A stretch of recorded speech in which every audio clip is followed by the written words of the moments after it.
இந்த நிகழ்ச்சி என்பது இந்திய மக்களுடைய ஜனநாயகத்தை மீட்டெடுப்பதற்காக இங்கே நடத்தப்படுகின்ற ஒரு நிகழ்ச்சி. இந்த நிகழ்ச்சிக்கு வரும்போது நான் கொஞ்சம் பேசணும் நினைச்சேன். ஒரு 2 வாரத்துக்கு முன்னால இங்க ஒரு சங்கி கூட்டம் ஒரு மேடை அமைத்து ஜிஎஸ்டினால நடந்த நன்மைகளையும் இளைஞர் காங்கிரஸ் எப்படிப்பட்ட செயல்களை செய்து அவங்க பாணியில சொன்னாங்க. நாங்க இன்றைக்கு அவர்களுக்கு பதில் கொடுப்பதற்காக தான் அந்த மேடையை அமைச்சிருக்கிறோம். நான் அவர்கள் சிம்பிளா சொல்லிடுறேன். மனித மாண்பை மறந்து மடமையில் புதைந்து மத போதையில் புரளும் மடையர்களுக்கு உண்மையை விளக்குவதற்காக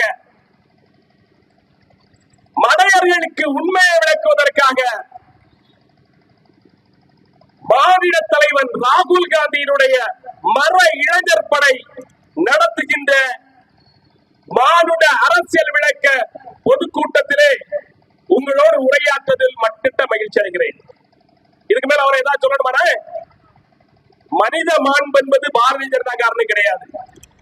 அதுலயும் இந்த இடத்துல ஒரு மேடையில பேசுற ஒரு சில தலைவர்களுக்கு மனித மாண்பே கிடையாது.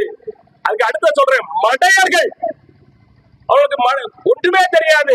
சிலர் மத போதையில் இருக்கிறார். இங்கெல்லாம் நம்ம நிறைய பேர் மது போதையில பார்த்திருக்கிறோம். சிலர் மத போதையில் இருக்கிறார். அவர்கிட்ட நியாயத்தை எதிர்பார்க்க முடியாது. அப்படிப்பட்ட முட்டாள்களுக்கு உண்மையை சொல்வதற்காக தான் இந்த கூட்டம். இந்த திங்கள் நகர் பகுதியில எங்களோடு இளைஞர் காங்கிரஸில் நீண்ட காலமாக பயணித்து எண்ணற்ற போராட்டங்களை நடத்தி இந்த பொதுமக்களுக்கான உரிமைகளை பெற்றுக் கொடுப்பதற்காக சிறை சென்று இந்த மக்களுக்காக வாழ்ந்துட்டு இருக்கக்கூடிய அருமை நண்பர் சுமன் அவர்கள் இங்கே தலைவராக வைத்திருக்கிறார். அவரை பற்றி நிறைய கதைகள் சொன்னார். என்ன சொன்னாரு? ஒரு சமுதாயத்தில் பிற்படுத்தப்பட்ட சமுதாயத்தை சார்ந்த நபர் என்பதற்காக மட்டுமே அவரை பற்றி நிறைய வதந்திகளையும் அவதூறுகளையும் இங்க பரப்பிட்டு இருந்தார். திங்கள் நகர் பஞ்சாயத்துல உண்மைக்கு புறம்பாக நிறைய சம்பவங்கள் நடப்பதாக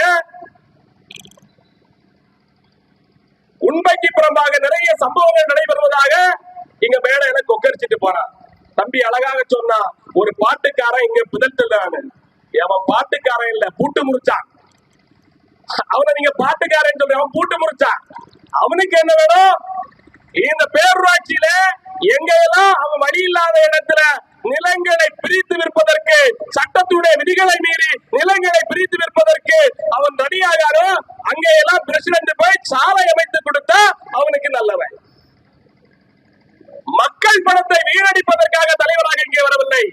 மக்களுடைய அடிப்படை தேவைகளை பூர்த்தி செய்வதற்காக, மக்களுக்கு தேவையான நன்மைகளை செய்வதற்காக, அவங்களுடைய வாழ்க்கையை வளம்பர செய்வதற்காக தான் எங்க தலைவர் இங்க பிரசிடென்ட் ஆனாரு. உனக்கு ஊரா பிளாட் போடுறதுக்கு சாலை அமைத்து தருவதற்கு இல்ல. சரி, அந்த ஆளை பற்றி நான் நிறைய பேசுறேன். எனக்கு தரம் தாழ்ந்து போகும் என்று நான் நினைக்கிறேன். அருமை அண்ணன் எம்.ஆர். காந்தி அவர்கள் சட்டமன்ற உறுப்பினராக இருக்கிறார்கள். அந்த நபர் இந்த மேடையில பேசுறாரு. நாங்க தீபாவளிக்கு எங்களுடைய தலைவர் நரேந்திர மோடி அவர்கள் ஒரு பரிசாக தந்திருக்கிறார் ஜிஎஸ்டி என்கின்ற வரி குறைப்பு. யாருக்கா தெரியுமா? முதல்ல அவருக்கு ஜிஎஸ்டினா என்னன்னே தெரியாது. நான் கேட்டுட்டு தான் இருந்தேன், ஜிஎஸ்டினா என்ன அவருக்கு தெரியாது. அவர்கிட்ட யாரோ சொல்லி கொடுத்திருக்காங்க, நரேந்திர மோடி ஜிஎஸ்டியை குறைச்சிட்டாரு, இனி எல்லாருக்கும் சுமிச்சம் வந்துடும், விலைவாசிகள் குறைந்துடும் சொல்லி இருக்காங்க. அதை கேட்டுட்டு அவர் இங்க புலம்பிட்டு போறாரு. பாவம், முதியவர், சிறந்தவர், அவர் நல்லா வாழட்டும், நம்ம வாழ்த்துவோம். இந்த ஜிஎஸ்டிய 2017 கொண்டு வருகின்ற போது நம்முடைய அருமை தலைவர் ராகுல் காந்தி அவர்கள் அந்த ஜிஎஸ்டி மக்களுக்கு கேடானது, இந்த ஜிஎஸ்டி அடுக்குமுறையை நீங்கள் மாற்றி அமைக்க வேண்டும், ஜிஎஸ்டியில ஒரே அடுக்கு தான் இருக்கிறோம், அதிகபட்சமாக 2 அடுக்குகள் வைத்துக் கொள்ளலாம், அது 5%, 18% என்கிற 2 அடிப்படையில் தான் அந்த மக்களுக்கு வரி இருக்கணும், 18% மேல மக்களுக்கு வரி போடக்கூடாதுன்னு சொல்லி தலைவர் ராகுல் காந்தி அவர்கள் பாராளுமன்றத்தில் வெளிநடப்பு செய்தார், விவாதத்தில் ஈடுபட்டார், போராட்டத்தை முன்னெடுத்தார். இவங்களுடைய நோக்கம் என்ன? ஏழை எளிய மக்களுடைய வியர்வையை சிந்தி உண்டாக்கிய பணத்தை ஆட்டையை போடணும். ஒரு சில கார்பரேட்டுகளுக்கு மட்டுமாகவே இந்த அரசாங்கத்தை நடத்துகின்ற பாரதிய ஜனதா அந்த பைசாக்களை எல்லாம் கபலீகரம் செய்வதற்காக திட்டமிட்டு 4-5 அடுக்கு விழுக்காடு, 18 விழுக்காடு, 28 விழுக்காடு, 40 விழுக்காடு என்கின்ற அடிப்படையில் இங்கு ஜிஎஸ்டி வரியை போட்டாங்க. இப்ப என்னாச்சு? மிகப்பெரிய அசாதாரண சூழல் இந்த நாட்டில் வந்திருக்கு. நிறைய விஷயங்கள் அந்த மோடி அரசு தோற்று போயிருக்கிறது. பாராளுமன்றத்தில் தோற்று போனாங்க. அதை பத்தி நான் விரிவா சொல்றேன் பின்னால. ஜிஎஸ்டில தோத்து போனாங்க. ஏன்னா சிறு குறு தொழில்களை செய்துட்டு இருந்த மக்கள் எல்லாம் இன்னைக்கு முழுவதுமாக தன்னுடைய கம்பெனிகளை மூடிவிட்டு கடனாளிகளாக ஊரை விட்டு வெளியே போய் தற்கொலை செய்கின்ற நிலைக்கு இன்னைக்கு தள்ளப்பட்டு விட்டார்கள். அப்படி ஒரு பெரிய இந்த மக்களினுடைய எழுச்சி இந்த மோடி அரசாங்கத்திற்கு எதிராக திசை திரும்புகின்ற போது அதை கண்டு அச்சப்படுறாரு. அது மட்டுமல்ல, பகல்காம் தாக்குதல். பகல்காம் தாக்குதல் என்ன நடந்தது? பகல்காம் தாக்குதல்ல 26 அப்பாவி இந்தியர்கள் கொல்லப்பட்டார்கள். ஒரு வாரத்துக்கு முன்னாடி நரேந்திர மோடி போறதா இருந்து, ஆனா அவருடைய போற நிகழ்வை மாத்தி வச்சுட்டாரு. காரணம் என்ன?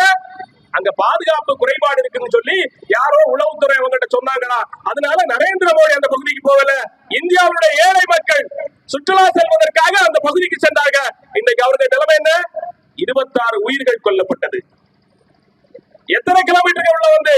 கிட்டத்தட்ட 250 கிலோமீட்டர் தொலைவில் பார்டர்ல இருந்து உள்ள வந்து இந்த தீவிரவாத செயல்ல ஈடுபட்டு அவன் தப்பியும் போயிருக்கிறான். இவனால பிடிக்க முடியல. மிகப்பெரிய ராணுவ பலம் இந்தியாவுடன் இருக்கிறது என்று கொக்கரிக்கிறார்கள். எங்க இருக்கு? உங்கள்கிட்ட மிகப்பெரிய ராணுவம் இருந்தா 250 கிலோமீட்டர் தூரம் அவன் அங்கிருந்து ஊடுருவி வந்து இந்த பெரிய தீவிரவாத செயலை செய்து இத்தனை மக்களை கொண்டு குவித்து விட்டு அவன் திரும்ப போக முடியுமா? நம்முடைய தமிழ்நாடு போலீஸ் எவ்வளவு சிறந்த போலீஸ்! கொலைச்சல்ல ஸ்நாச்சிங் பண்ணவன் இரணியல் தாண்ட முடியாது. இரணியல்ல ஸ்நாச்சிங் பண்ணவன் நாகர்கோவிலை கடந்து செல்ல முடியாது. ஒரு குற்றச்சாட்டுல ஈடுபட்ட அவன் 24 மணி நேரங்கள்ல கைது செய்யப்படுறான். அது தமிழ்நாட்டு காவல்துறை. என்ன திறமையில் குறைந்தவர்களா இந்திய ராணுவ வீரர்கள்? எத்தனை திறமை வாய்ந்த இந்திய ராணுவ வீரர்களை வைத்துவிட்டு அவர்களை முறையாக பணி செய்ய விடாமல் அவர்களை எல்கையை தாண்டி போக சொல்லிட்டு இந்த மாதிரி ஒரு நிகழ்வுகளை அரங்கேற்றற்கு துணை போனது மோடி அரசு. இதெல்லாம் அவனுக்கு மறைக்கணும். அதை பத்தி இன்னொரு கூட்டத்தில் அதிகமா பேசுவோம். இன்னைக்கு வாக்கு திருட்டை பத்தி பேசணும். இதுல எல்லாம் ஒரு தொடர்பு இருக்கிறதுனால தான் இந்த கடைகளை எல்லாம் சொல்றேன். இதையெல்லாம் மூடி மறைப்பதற்காக வாக்கு திருட்டு. இன்னைக்கு வந்து உலகத்தில் இருக்கக்கூடிய பத்திரிகையாளர்கள் எல்லாம் வியந்து பார்க்கிறான். உலகத்தில் இப்படி ஒரு ஜனநாயக நாடே கிடையாது. இந்த அழகான ஜனநாயக நாட்டுல, மக்களாட்சி தத்துவம் உள்ள நாட்டுல இப்படி ஒரு கொடுமையான, ஒரு அசிங்கமான, மக்களுடைய உரிமைகளை பறித்த ஒரு ஆட்சியை எவராலும் பார்க்க முடியாது என்று இன்னைக்கு உலகமே சிரித்துக் கொண்டிருக்கிறது. எப்படி வாக்கு தேடுறா? போன தடவை 2021 சட்டமன்ற தேர்தல்ல வாக்களித்த மக்கள் வாக்காளர் பட்டியல் அவங்க பேர் இருந்தது, வாக்களிச்சாங்க. தன்னுடைய தலைவர்களுக்கு வாக்குகளை செலுத்தினார்கள். தான் விரும்பிய தலைவர்களை கொண்டு வருவதற்கான முயற்சியில் ஈடுபட்டார்கள்.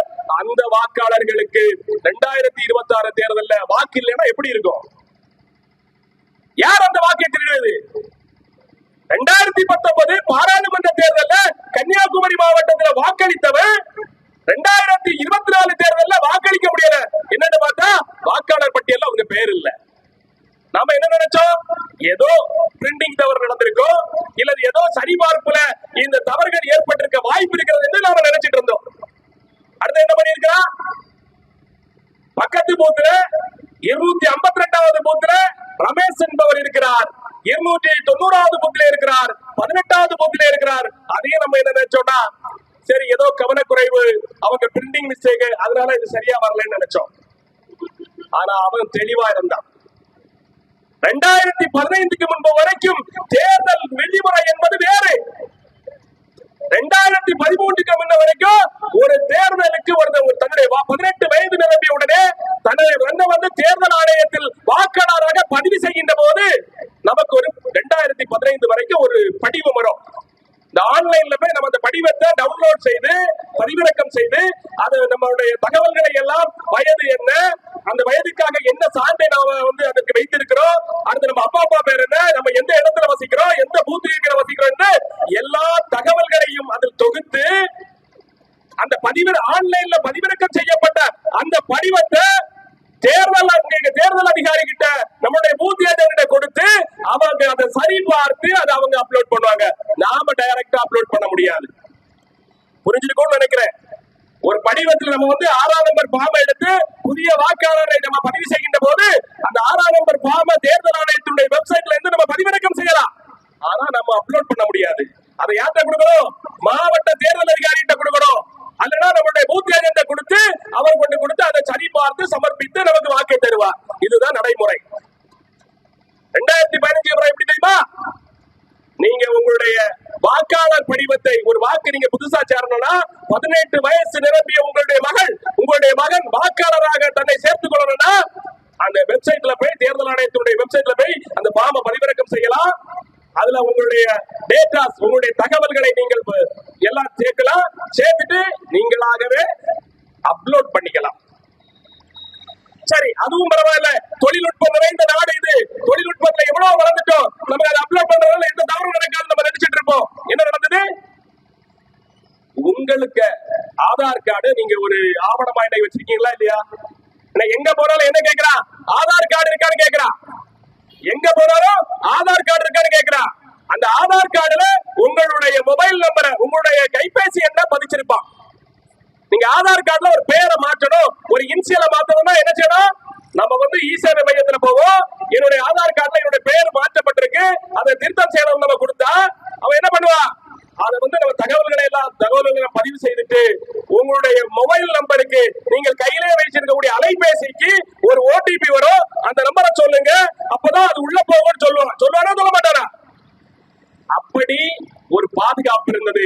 நம்மளுடைய கையில இருக்கக்கூடிய அந்த அலைபேசி எண்ணுக்கு ஒரு ஓடிபி வரும். அப்பதான் நம்ம தகவல்களை நாம சரிபார்த்து மாற்ற முடியும்.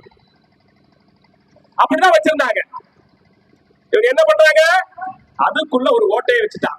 எப்படின்னா, இப்ப என்னுடைய நண்பர் இருக்காரு, அவருடைய வாக்கு இந்த பகுதியில இருந்து அவருக்கு தெரியாம மாற்றலாம். எப்படி மாற்றுவது?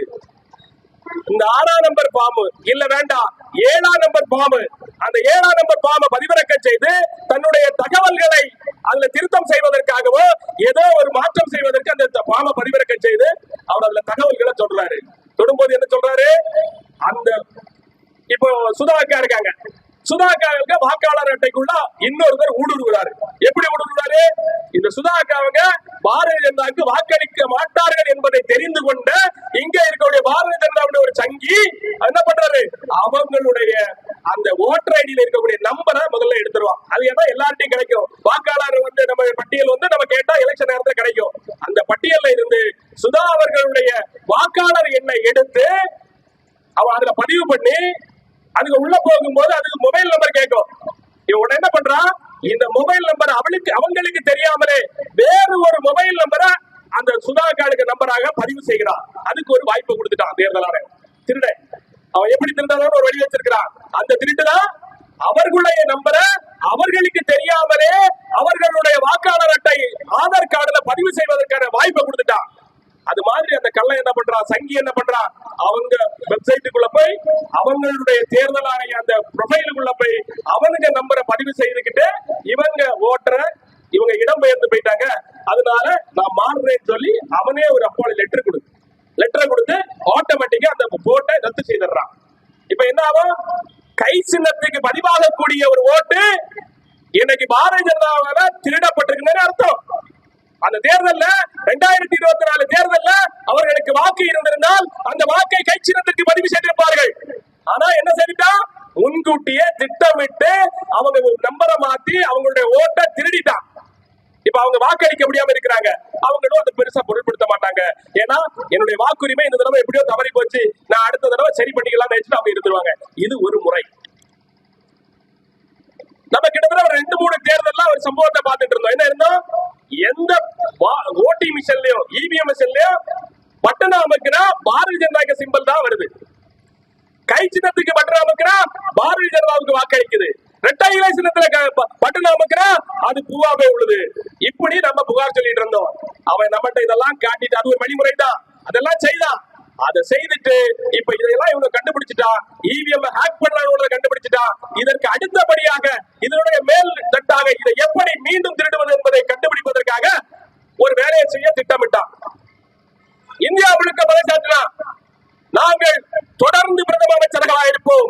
இன்னும் 40 ஆண்டுகளுக்கு பாரதிய ஜனதா இந்த நாட்டை ஆளும் என்று மாறுதட்டி பேசிக் கொண்டிருந்தான். கேட்டா நாங்க இந்த நாட்டுக்கு நிறைய நல்லா செய்திருக்கோம், அதனால மக்கள் எங்களை தான் விரும்புகிறார்கள், அதனால 40 ஆண்டுகள் இந்த நாடை நாங்கள் தான் ஆளை போகிறோம் என்று பாரதிய ஜனதா கொக்கரித்தார். என்ன தெரியுமா, 2018 காலகட்டத்தில இருந்து அமித்ஷாவுடைய உள்துறை இணை செயலாளர் ஒருவர் இருந்தார், ஞானேஷ்குமார் என்பவர். அவர் உத்தரப்பிரதேச கான்பூரை சார்ந்த சங்கி, ஒரு IAS அதிகாரி. அந்த அதிகாரி இவரோட சேர்ந்து ஒரு திட்டமிடுறார். நான் வாக்கு திருட்டுல ஒரு புதிய பரிமாணத்தை பண்ண போறேன், நீங்கள் என்னை பாதுகாத்தால் உங்களை வெற்றி பெற வைப்பதற்காக எத்தனை இந்திய மக்களுடைய வாக்குகளையும் ஜனநாயக உரிமைகளை பிடுங்குவதற்கு நான் தயாராக இருக்கிறேன் என்று அவன் சொல்லி ஒரு உத்தரவாதத்தை கொடுத்தான். எல்லாமே ரூம போட்டு பேச அவனுக்கு தெரிஞ்சு போச்சு, இந்த வாக்குகளை திருடனா இந்திய மக்கள் கண்டுகொள்ள மாட்டார்கள் என்று நினைத்து விட்டு அந்த செயலுக்கு முன் வருவதற்கு முன்னாக என்னை பாதுகாத்தால் இந்த செயலை, திருட்டு செயலை உங்களோடு துணை நின்று செய்வதற்கு நான் தயாராக இருக்கிறேன் என்று அவர்களுக்கு உத்தரவாதம் கொடுத்தார். மோடி அமித்ஷா என்ன பண்ணாங்க, 2023 ஆகஸ்ட் மாதம் பாராளுமன்ற கூட்டத்தில் ஒரு சட்ட வரைவ ஒரு மசோதாவை தாக்கல் செய்யறாங்க. 2023 ஆகஸ்ட் மாதம் நாடாளுமன்ற கூடுகையின் போது ஒரு சட்ட மசோதாவை தாக்கல் செய்யறாங்க. அப்ப எதிர்கட்சி தலைவர் ராகுல் காந்தி அவர்களும் இன்ன பிற தலைவர்களும் அந்த சட்டத்திற்கு எதிராக, அந்த சரத்துகளுக்கு எதிராக விவாதத்தில் காரசார விவாதங்களை முன்வைக்கிறார்கள். இது ஜனநாயக படுகொலை, இந்திய அரசியலமைப்பு சட்டத்துக்கு எதிரானது, இந்த நாட்டு மக்களுடைய உரிமைகளை பறிக்கின்ற செயல், நாங்கள் இதற்கு சம்மதிக்க மாட்டோம், இந்த நாடு ஜனநாயகத்தை தலை தோங்கிய நாடு, இந்த நாடை பாதுகாப்பதற்கு எங்கள் உயிரை கொடுக்க தயாராக இருக்கிறோம் என்று அங்க பாராளுமன்றத்தில் இருந்த எம்பிக்கள் எல்லாம் குரல் கொடுத்தார்கள், கூச்சலிட்டார்கள், போராட்டத்தை முன்வைத்தார்கள். நீங்க என்ன பண்ண, அந்த கூட்டம் ஒத்தி வச்சாச்சு. 2023 டிசம்பர் மாதம் குளிர்கால கூட்டத்தொடர், 2023 வருடம் டிசம்பர் மாதம் குளிர்கால கூட்டத்தொடர் நடக்குது.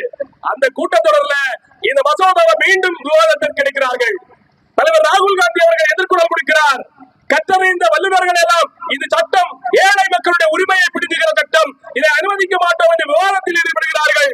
உடனே என்ன பண்ணா, 141 எம்பிக்களை இந்த ஜனநாயக இந்த மக்கள் வாக்களித்து தங்களுக்கான திட்டங்களையும் சட்டங்களை உருவாக்குவதற்கு நாடாளுமன்றத்தில் அனுப்பி வைத்த 141 பாராளுமன்ற உறுப்பினர்களை அவை நடவடிக்கையில் இருந்து சஸ்பெண்ட் செய்து வச்சுக்கிட்டு இந்த அவை இந்த டிசம்பர் மாதம் முடியும் வரை, குளிர்கால கூட்டத்தொடர் முடியும் வரை இந்த நாடாளுமன்ற அவைகளில் 2 அவைகளிலும் இந்த 141 எம்பிக்களும் அமர முடியாது, அவர்களை புறக்கணிப்பதாக சஸ்பெண்ட் செய்து வெளியே வைத்தார். 141 பாராளுமன்ற ஜனநாயக ஆற்றக்கூடிய நாடாளுமன்ற உறுப்பினர்கள் பாராளுமன்றத்துக்கு வெளியே. இப்ப என்ன பண்றா, தேர்தல் ஆணையரை பாதுகாக்கின்ற, திருட்டு சம்பவத்தில் ஈடுபட போற குற்றவாளியை பாதுகாக்கின்ற சட்டத்தை அங்கே நிறைவேற்றுகிறார். எப்படி நிறைவேற்ற தெரியுமா, இந்திய அரசியலமைப்பு சட்டம் ஒரு பாதுகாப்பான சட்டம். நம்மளை பாதுகாக்கின்ற கேடை என்னதுன்னா இந்திய அரசியலமைப்பு சட்டம். நம்ம ஏழைப்பால நமக்கு தெரியாது. இந்திய அரசியலமைப்பு சட்டம் ஒரு தம்பி மேடையில இருந்து பேசுறா, அந்த தாய் நினைக்கிறார்கள் இந்திய அரசியலமைப்பு சட்டம்னா என்ன தம்பி, ஜனநாயகனா என்ன தம்பி, வாக்களிக்க தெரியும், எல்லாமே வாக்குகளை பதிவு செய்வோம், ஆனா எங்களுக்கு மற்ற நீங்க சொல்லக்கூடிய விஷயங்கள் தெரியாதுன்னு நீங்க நினைப்பீங்க. நீங்க சம்பாதித்த நிலத்தில் உழைப்பை செலுத்தி வேர்வை சிந்தி நீங்க சம்பாதித்த அந்த பணத்தை உங்க பிள்ளைகளோட சந்தோஷமா நீங்க செலவழித்து வாழணும்னா அரசியல் சட்டம் வேணும், ஜனநாயக உரிமைகள் வேணும், அடிப்படை உரிமைகள் வேணும். அதெல்லாம் வகுத்தவர் தான் அன்றைக்கு இருந்த மகாத்மா காந்தி, நேரு, ஜவஹர்லால் நேரு அவர்கள், இந்திரா காந்தி அவர்கள், நம்மளுடைய பாபா சாஹிப் அம்பேத்கர் அவர்கள். இப்படிப்பட்ட எண்ணற்ற தலைவர்கள், இந்த மக்களுக்காகவே வாழ்ந்து தன்னை மெழுகுவர்த்தியாக எரித்துக் கொண்ட தலைவர்கள் சட்டங்களை, இந்த மக்களுக்கான ஜனநாயக உரிமை சட்டங்களை உருவாக்கி தந்தாங்க. அந்த சட்டம் பாதுகாப்பா இருந்தாதான் நாம நிம்மதியா இந்த திங்கள் நகர்ல உலாவ முடியும், நாம நிம்மதியா உணவருந்த முடியும், நாம் விரும்புகின்ற உணவருந்த முடியும். நம்மளுடைய குழந்தைகள், நாம் அந்த பிள்ளைகள் விரும்புகின்ற உடை அணியணும்னா அரசியலமைப்பு சட்டம் இருக்கணும். அப்படிப்பட்ட ஒரு சட்டத்தை இவங்க மீறி 141 பாராளுமன்ற நாடாளுமன்ற உறுப்பினர்களை அவையில் இருந்து வெளிநடப்பு அவர்களை சஸ்பெண்ட் செய்து வச்சுக்கிட்டு இவன் ஒரு சட்டத்தை ஏற்றுக்கிறான். என்ன சட்டம் தெரியுமா, அதற்கு முன்பு ஒரு நடைமுறை இருந்தது. இது 2023 குளிர்கால கூட்டத்தொடருக்கு முன்பு வரைக்கும் தேர்தல் ஆணையர்களை நியமிப்பதற்கு ஒரு விதிமுறை இருந்தது, ஒரு நடைமுறை இருந்தது. என்ன நடைமுறைனா, ஒரு தேர்தல் ஆணையர் ஒருவரை நியமிக்க வேண்டும் என்றால் அதுல பாரதத்தினுடைய பிரதமர் இருப்பார், அடுத்தபடியாக எதிர்க்கட்சி தலைவர் இருப்பார், மூன்றாவதாக உச்ச நீதிமன்றத்தினுடைய ஒரு நீதிபதி இருப்பார். எதுக்கு இந்த 3 பேர்? ஒருவர் ஆளுகின்ற கட்சியை சார்ந்த பிரதம அமைச்சர், இன்னொருவர் அவருக்கு எதிராக பிரதம அமைச்சருக்கு போட்டியாளராக இருந்த இன்னொரு கொள்கை சார்ந்த தலைவன், அவர் ராகுல் காந்தி அவர்கள். இன்னொருவர் யாரு? இந்த மக்களுடைய அடிப்படை உரிமைகள் எங்கே மறுக்கப்படுகிறதோ உடனடியாக குரல் கொடுக்கின்ற ஒரு அமைப்பு, ஒரு ஜனநாயக அமைப்பு உச்ச நீதிமன்றம், அதனுடைய நீதிபதி ஒருவர். இந்த 3 பேரும் இருந்து இந்த ஐஏஎஸ் ஆபீசர்கள் யாரையாவது ஒருத்தரை இந்த ட்ராக் லிஸ்ட் பார்ப்பாங்க. இந்த மக்களுக்காக ஏதோ நல்ல திட்டங்களை கொண்டு வந்திருக்கிறார்களா, யாரையாவது நல்ல முறையில் வழிநடத்தி இருக்கிறார்களா என்று பார்த்து அதுல நல்லவர்களை இந்த 3 பேரை சேர்ந்து ஒரு தடவை தேர்வு பண்ணுவாங்க. அந்த நபர் தான், அந்த 3 பேர்ல அந்த 3 பேர் தேர்வு பண்ணக்கூடிய ஒரு நபர் தான் இந்தியாவுடைய தேர்தல் ஆணையராக வர முடியும் என்பதுதான் இதுவரை இருந்த நடைமுறை. இப்ப என்னாச்சு? இந்த குளிர்கால கூட்டத்தில் என்ன செஞ்சுட்டான் தெரியுமா? அந்த நடைமுறையை மாற்றுகிறான். இந்த ஏழை மக்களுக்கு தெரியாத ஒண்ணு இல்ல, 2 பெருசா 1 பெருசாமா? நான் உங்ககிட்ட கேட்கிறேன், 2 பெருசா 1 பெருசா? 2 தானே பெருசு, 3ல 2 தானே பெருசு. 3 வாக்குகளை அளிக்க வேண்டும். அது எதிர்க்கட்சி தலைவர், நீதிபதி, பிரதம அமைச்சர். இந்த 3ல யாருக்கு 2 வாக்குகள் கிடைக்குதோ அவர் தான் தேர்தல் ஆணையரா வர முடியும். இதுதான் நடைமுறை. இங்க என்ன நடக்குது தெரியுமா? இவங்க ஒரு புதிய சட்டத்தை கொண்டு வராங்க. பிரதம அமைச்சர் இருப்பாரா, அவருக்கு வேண்டப்பட்ட ஒரு அமைச்சர் இருப்பாரா, எதிர்க்கட்சி தலைவர் இருப்பாரா? உங்களுக்கு தெரியுதா? 2 பேரும் மாமன் மச்சானா இருப்பாங்களா?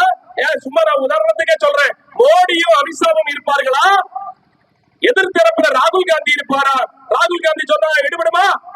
அவர் ஒற்றை ஓட்டு தானே. இவர்களை 2 ஓட்டு போட்டு அவங்க நினைக்கிறவரை கொண்டு வர முடியும்.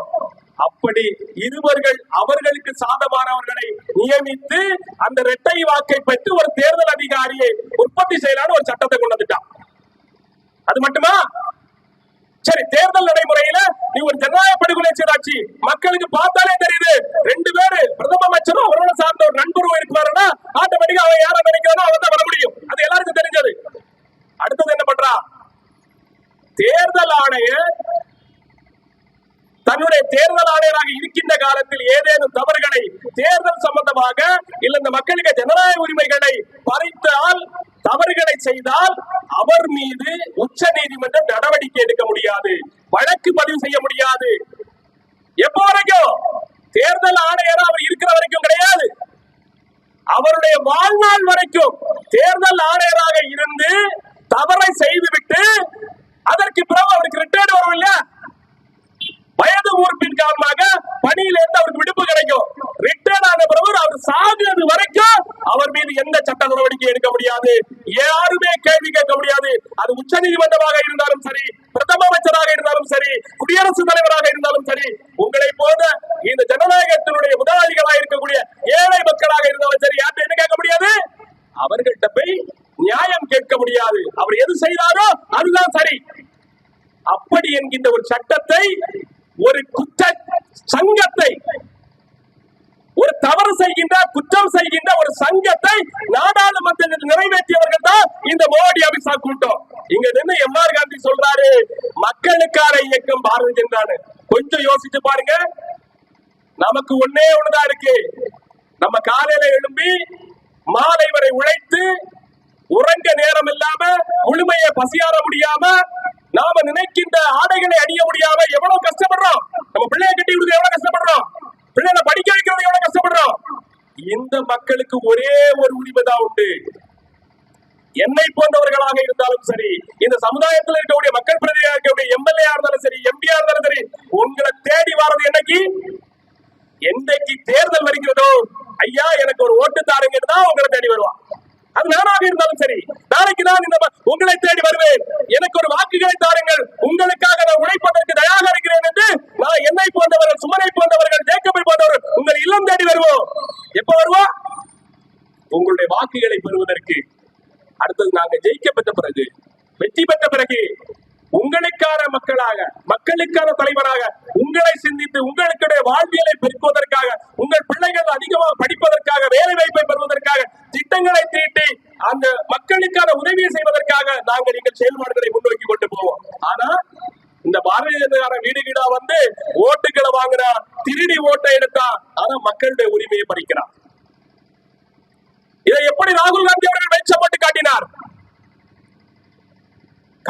வளமாக இருக்கக்கூடிய ஒரு மாவட்டத்துல காங்கிரசுக்காக மக்கள் தன்னை உயிரையே தியாகம் செய்யக்கூடிய அளவிற்கு துணிந்த ஒரு மாவட்டத்துல 6 சட்டமன்றங்கள் நிரம்பிய மகாதேவபுரம் என்கின்ற ஒரு பாராளுமன்ற தொகுதியில ஒரு சட்டமன்ற தேர்தலில் அதிகப்படியான வாக்குகள் குறைந்து போச்சு.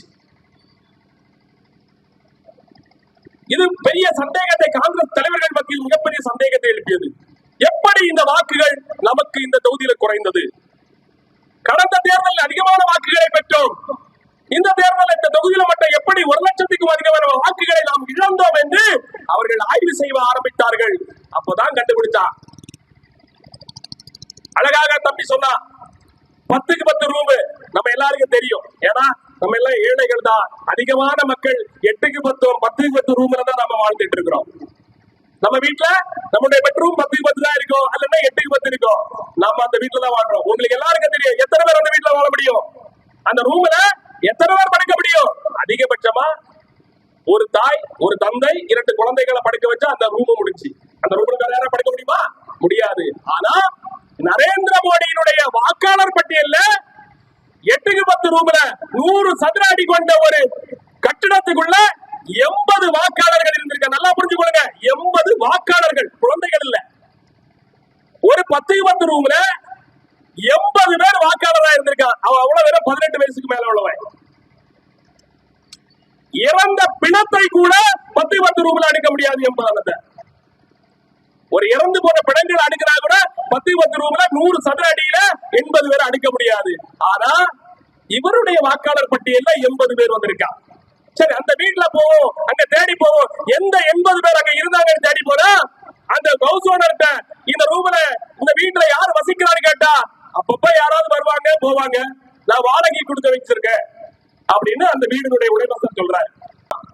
ஒரு வாடகைக்கு கொடுப்பது கட்டி வைக்கப்பட்ட அந்த ரூம்ல 80 பேர் வாக்காளர்கள் இருப்பதாக சொல்லி வாக்காளர் பட்டியலில் வாக்குகளை வைத்து அந்த வாக்குகளை திருடிய திருட்டு கூட்டம் தான் பாரதிய ஜனதா. சரி, உடனே இதை ராகுல் காந்தி அவர்கள் மக்கள் மன்றத்துக்கு திரையிட்டு காட்டுகிறார், விலாவாரியாக எடுத்து சொல்கிறார். இப்படி இந்த வாக்குகளை திருடி இருக்கிறாங்க. எங்களுடைய தோழர்கள் அந்த வீடுகளை சந்திக்கின்ற போது, செய்தியாளர்கள் அந்த வீடுகளை சந்திக்கின்ற போது இப்படி ஒரு 80 பேர் அங்க இருந்ததற்கான எந்த முகாந்திரமும் இல்லைன்னு நம்ம தலைவர் கண்டுபிடிச்சிட்டாரு. இதை நம்ம மக்கள் மன்றத்துக்கு கொண்டு வந்தாச்சு. மக்கள் இப்பதான் பார்க்க ஆரம்பிக்கிறார். ஓ, பாரதிய ஜனதாக்காரன் திருடனா, ஓ இவன் பிள்ளை பிடிக்காரன்னு இப்பதான் மக்கள் பார்க்க ஆரம்பிச்சாங்க. மக்கள் பார்க்க ஆரம்பிச்சோட ஒரு அதிபுத்திசாலி ஞானேஷ்குமார், ஏன் தெரியுமா ஒரு அதிபுத்திசாலி சொல்றேன்? ஒரு தேர்தல் ஆணையர் எப்படிப்பட்டவரை தேர்தல் ஆணையராக தேர்வு செய்வாங்கன்னா, ஒரு IAS படித்தவன் தான் தேர்தல் ஆணையராக செயல்பட நியமனம் செய்வாங்க. அந்த நியமனம் செய்யப்பட்ட IAS அதிகாரி இப்பதான் புரியுது அவன் எங்க படிச்சிருக்கான்னு சொன்னா, உங்க பிள்ளையோ என் பிள்ளையோ படிக்கிற இடத்துல இல்ல, RSSல படிச்சுட்டு IAS ஆன அந்த ஞானேஷ்குமார் சொல்லுகிறார், ஏழை மக்கள் சாலை ஓரங்களில் படுத்து கிடந்த மக்களுக்கு வாக்குகளை கொடுத்திருக்கிறோம். அவர்களுக்கு சீரோட அட்ரஸ் இருக்கும், அவர்களுக்கு முகவரி இருக்காது. பாலத்துக்கு அடியிலையும் தெரு ஓரங்களில் படுத்து கிடக்கக்கூடிய ஏழை மக்களுக்கு ஏது விலாசம் என்று ஒரு ஞானேஷ்குமார் சொல்றாரு. ராகுல் காந்திக்கு இது கூட தெரியலையேன்னு சொல்லிட்டாரு. ஆனா அவருக்கு மண்டையில ஒன்னையில பரவதான் தெரியும். ஒரு பத்திரிகையாளர் கேட்டா, சரி ஐயா, அவர்களுக்கு முகவரி இல்லை, நியாயமானதுதான். ஆனா தந்தை தாய் என்று ஒருவர் இருப்பாரு, நியாயமா இல்லையா? சீரோ என்ற விலாசம், நம்மளுடைய வீட்டு அட்ரஸ் சீரோடு இருக்கனா, நான் தெருவுல படுக்கிறேன், எனக்கு வீடு குடி இல்லைன்னா அவருக்கு சீரோ. அந்த பஸ் ஸ்டாண்ட்ல நீங்க 1 மணி நேரம் கழிச்சு வந்து பார்த்தா இந்த பஸ் ஸ்டாண்ட்ல படுத்து கிடக்கக்கூடிய ஏழை தாய் இருக்காங்க, ஏழை தந்தை இருக்காங்க, அவங்களுக்கு வீடு குடி இல்ல, அவருக்கு அட்ரஸ் இருக்காது, நாம அதை ஏற்றுக்கொள்வோம். ஆனா அவருக்கு தந்தை இல்லையா? ஆங்கில எழுத்துக்களை குழப்பி போட்டுருக்கான், AZY, அவ்வளவுதான். இது யாருக்கு தந்தை? உலகத்துல இப்படி யாருக்கு பெயர் இல்ல. அப்படிப்பட்ட அடிமுட்டாளை ஞானேஷ்குமாரை தேர்தல் கமிஷனாக வைத்து இந்த பாரதிய ஜனதா சங்கி கூட்டம் மக்களுடைய ஓட்டுகளை திருடி தன்னுடைய அதிகார பசியை, தான் இந்த நாட்டை ஆள வேண்டும், இந்த நாட்டு மக்களை அடிமைப்படுத்தி வாழ வேண்டும் என்பதற்காக வர்ணாசிரம முறையில் சனாதன முறையில் இந்த RSS திட்டத்தை நிறைவேற்றுவதற்காக பாடுபடுகின்ற அதிகார பசி படைத்த பாரதிய ஜனதாக்கார இங்க சொல்றா, தீபாவளிக்கு பரிசா, தீபாவளிக்கு GST பரிசா. டேய், இந்த உலகத்துல கொரோனான்னு ஒரு பேரிடர் வந்தது, எல்லாருக்கும் தெரியும். யாராவது வீட்டை விட்டு வெளியே போக முடிஞ்சதா? உங்களை காவல்துறை வீட்டை விட்டு வெளியே போறதுக்கு அனுமதி தந்தாங்களா? உங்க வீட்டுல இருக்கக்கூடிய பிள்ளைகள் உங்களை அம்மா நீங்க வெளியே போகாதீங்க சொன்னாங்களா இல்லையா? அன்னைக்கு அரிசிக்கு ஜிஎஸ்டி குறைஞ்சதா? பாலுக்கு ஜிஎஸ்டி குறைஞ்சதா? நம்மளுடைய கணவர் வேலைக்கு போகல, நம்முடைய பிள்ளைகள் வேலைக்கு போகல, பசி பட்டினி அரசாங்கம் சும்மா தந்ததா? சும்மா தந்தது. அரிசிய சும்மா தந்தது தமிழக அரசு, இந்தியா கூட்டணியுடைய அரசு தந்தது. தமிழ்நாட்டில் இருக்கக்கூடிய இந்தியா கூட்டணியுடைய அரசு அன்னைக்கும் அரிசி சும்மா, இன்னைக்கும் அரிசி சும்மா. ஏன்னா நரேந்திர மோடி அரிசி சும்மா தந்தாரா? பால் சும்மா தந்தாரா? எதுவும் தரலையே. அந்த நரேந்திர மோடி அரசு அன்றைக்கு 4-5 அடுக்குகளில் வரியை போட்டு நம்மளை கசக்கி பிழித்தார்களே, இன்னைக்கு சொல்ல தீபாவளி பரிசா.